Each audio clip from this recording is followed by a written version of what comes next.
بسم اللہ الرحمن الرحیم۔ معزز حاضرین و ناظرین، آپ کا بخت بلند رہے۔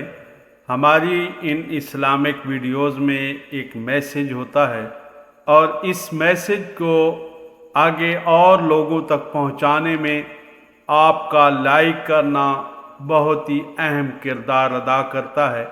تو اس لیے برائے مہربانی ویڈیو کو دیکھنے کے ساتھ ساتھ لائک ضرور کیا کریں تاکہ یہ اسلامک میسج زیادہ لوگوں تک پہنچایا جا سکے۔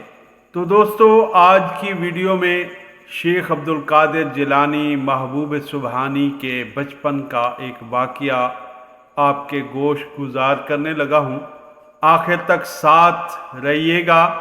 تو عرض خدمت ہے یہ پیارا سا واقعہ۔ خانقاہ میں ایک باپردہ خاتون اپنے منی کی لاش چادر میں لپٹائے سینے سے چمٹائے زار و کتار رو رہی تھی۔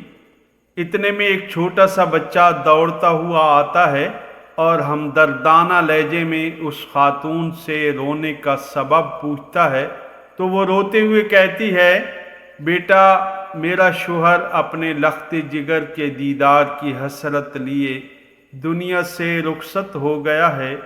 یہ بچہ اس وقت پیٹ میں تھا اور اب یہی اپنے باپ کی نشانی اور میری زندگانی کا سرمایہ تھا۔ یہ بیمار ہو گیا، میں اسے اسی خانقاہ میں دم کروانے لا رہی تھی کہ راستے میں اس نے دم توڑ دیا ہے۔ میں پھر بھی بڑی امید لے کر جہاں حاضر ہو گئی کہ اس خانقاہ والے بزرگ کی ولایت کی ہر طرف دھوم ہے اور ان کی نگاہ کرم سے اب بھی بہت کچھ ہو سکتا ہے، مگر وہ مجھے صبر کی تلقین کر کے اندر تشریف لے جا چکے ہیں۔ یہ کہہ کر وہ خاتون پھر رونے لگی۔ اس چھوٹے سے بچے کا دل پگھل گیا اور اس کی رحمت بھری زبان پر یہ الفاظ کھیلنے لگے، محترمہ، آپ کا منا مرا ہوا نہیں بلکہ زندہ ہے، دیکھو تو صحیح، یہ حرکت کر رہا ہے۔ دکھیاری ماں نے بے تابی کے ساتھ اپنے منع کی لاش پر سے کپڑا اٹھا کر دیکھا تو وہ سچ مچ زندہ تھا اور ہاتھ پیر ہلا کر کھیل رہا تھا۔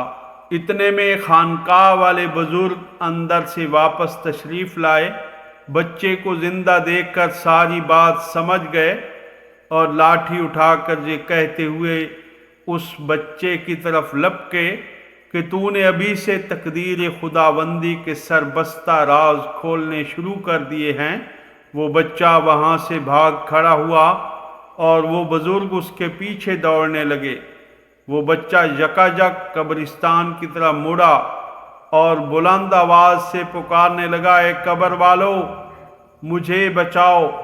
تیزی سے لپکتے ہوئے بزرگ اچانک رک گئے کیونکہ قبرستان سے 300 مردے اٹھ کر اسی بچے کی ڈھال بن چکے تھے اور وہ بچہ دور کھڑا اپنا چاند سا چہرہ چمکاتا ہوا مسکرا رہا تھا۔ ان بزرگ نے بڑی حسرت کے ساتھ اس بچے کی طرف دیکھتے ہوئے کہا، بیٹا، ہم تیرے مرتبے کو نہیں پہنچ سکتے، اس لیے تیری مرضی کے آگے اپنا سر تسلیم خم کرتے ہیں۔ تو پیارے دوستو، آپ جانتے ہیں وہ چھوٹا سا بچہ کون تھا؟ اس چھوٹے سے بچے کا نام عبدالقادر اور آگے چل کر وہی غوث الاعظم علیہ رحمہ کے لقب سے مشہور ہوا۔ پیارے دوستو، ہمارے غوث الاعظم مادرزاد ولی تھے۔ جس دن آپ رحمۃ اللہ علیہ کی ولادت ہوئی اس دن آپ کے دیار ولادت جیلان شریف میں 1100 بچے پیدا ہوئے۔ وہ سب کے سب لڑکے تھے اور سب ولی اللہ بنے۔ تو دوستو، پھر ایک نئی ویڈیو کے ساتھ آپ کی خدمت میں حاضر ہوں گے۔ لائک کرنا نہ بھولیے گا۔ انہی محبتوں کے ساتھ مجھے اجازت۔ اللہ حافظ۔